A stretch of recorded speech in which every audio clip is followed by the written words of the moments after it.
मैं आप सभी लोगों को बता देना चाहता हूँ कि जो भी लोग मुझे सुन रहे हैं वो लोग इस बात पर विशेष ध्यान दें कि जो लोग सरकारी नौकरी में जाना चाहते हैं और जिन लोगों को सरकारी विभाग में अपना कैरियर बनाना चाहते हैं, उन लोगों के लिए एक सबसे आसान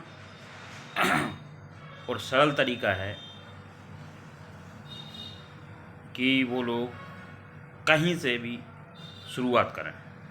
अब शुरुआत करने के लिए जो लोग सरकारी विभाग में टीचर लाइन में आना चाहते हैं, विशेषकर टीचर लाइन में, वैसे तो बहुत से विभाग हैं, लेकिन अगर विशेषकर जो लोग टीचर लाइन में आना चाहते हैं और बेरोज़गारी का दंश झेल रहे हैं, बेरोज़गारी में वो अपने घर वाले माँ बाप से पैसा नहीं मांगना चाहते और स्वयं अपने पैरों पर खड़े होकर सरकारी नौकरी की तैयारी करना चाहते हैं, तो वो कहीं छोटी शुरुआत करें और अदर लाइन में शुरुआत करने से अच्छा है कि आप शिक्षा विभाग में शुरुआत करें, जिससे कि आपकी जो है आप पढ़ाई से कट ना जाएं, पढ़ाई से आप जुड़े रहें और दूसरों का भी भविष्य सुधार सकें। तो उसके लिए शासन की नीयत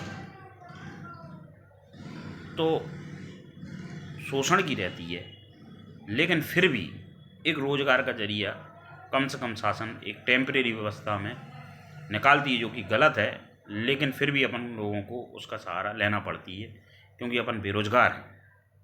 तो उस तरीके से अगर अपन को देखा जाए तो अतिथि शिक्षक भविष्य का जरिया नहीं है।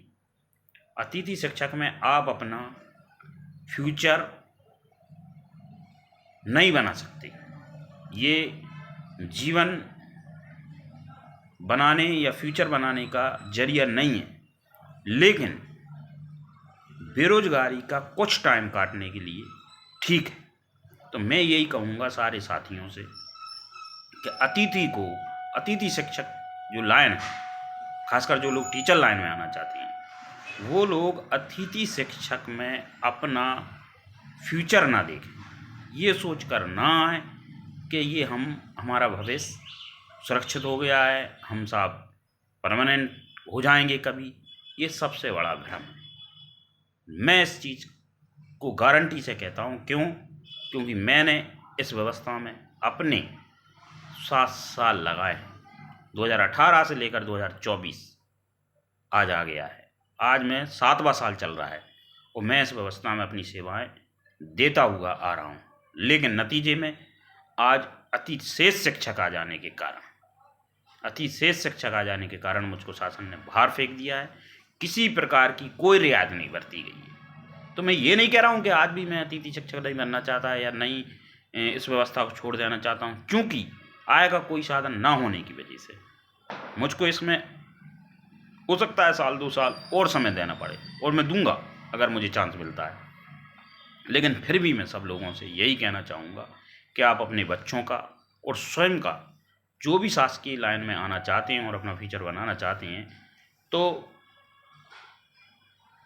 सही निर्णय तो यही है कि आप तैयारी करें। अगर आपके पास व्यवस्था है और अगर आप अपना खर्चा उठा सकते हैं, तो आप किसी टेम्परेरी व्यवस्था में जाने की बजाय आप जब तक आपको परमानेंट रोजगार ना मिले और जिसमें जीवन की सिक्योरिटी ना हो, तो कतई आप कोई टेम्परेरी व्यवस्था ज्वाइन ना करें, अपना समय बर्बाद ना करें। और यदि आप अफोर्ड नहीं कर पा रहे हैं, यदि आप अपना खर्चा नहीं उठा पा रहे हैं, तो फिर मैं समझता हूँ कि चाहे वो प्राइवेट हो, चाहे वो कोचिंग हो और चाहे वो गेस्ट फैकल्टी हो, उसमें आप अपना थोड़ा समय देकर उस लाइन से जुड़े रहेंगे और अपने फ्यूचर की तैयारी भी कर सकेंगे। चाहे वो MPPSC हो, चाहे वो आपका पुलिस भर्ती हो, चाहे वो आपकी कांस्टेबल भर्ती हो, चाहे वो अपनी वन रक्षक भर्ती हो, या कोई भी मैटर है, चाहे वो बैंकिंग सेक्टर हो, पटवारी हो, किसी भी प्रकार के सेक्टर में आप अपना कैरियर बनाना चाहते हैं, तो मैं ये कहूँगा कि आप एजुकेशन से जुड़े रहें। और एजुकेशन से जुड़ने का ये है कि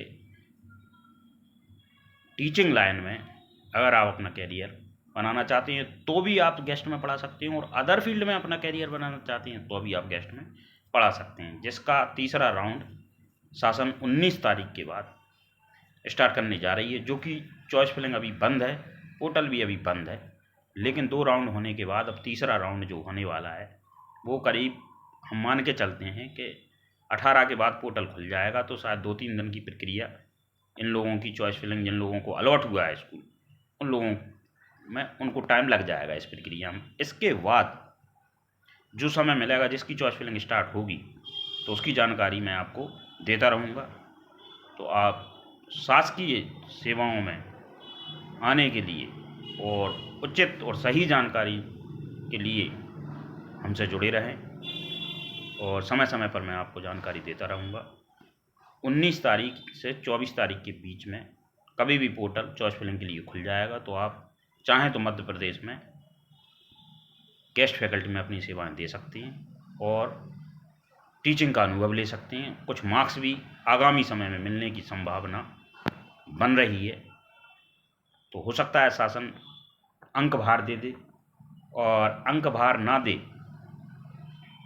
अंक भार देने की बात तो कही गई है शिवराज सिंह जी अपने जो माननीय मुख्यमंत्री हैं उनके द्वारा 2 सितंबर 2023 को जो है अपनी महापंचायत की गई थी, जिसमें ये घोषणा की गई थी कि हमको अंक भार दिए जाएंगे और 20 दिए जाएंगे अधिकतम। लेकिन आज तक उन योजनाओं पर किसी प्रकार का कोई अमल नहीं हुआ है। तो हम यही चाहते हैं कि घोषणाएं लागू हों और नाजायज़ मांग हम किसी कोई हमारा ये ना समझे कि हम अतिथि में अगर मैंने सेवा दी है तो मैं साहब अनुचित लाभ लेने का पक्षधर हूँ, कतई नहीं हूँ। अंक भार अनुभव को प्राथमिकता हर जगह दी जाती है, तो अंक भार जो भी उनसे बन रहा है वो दें।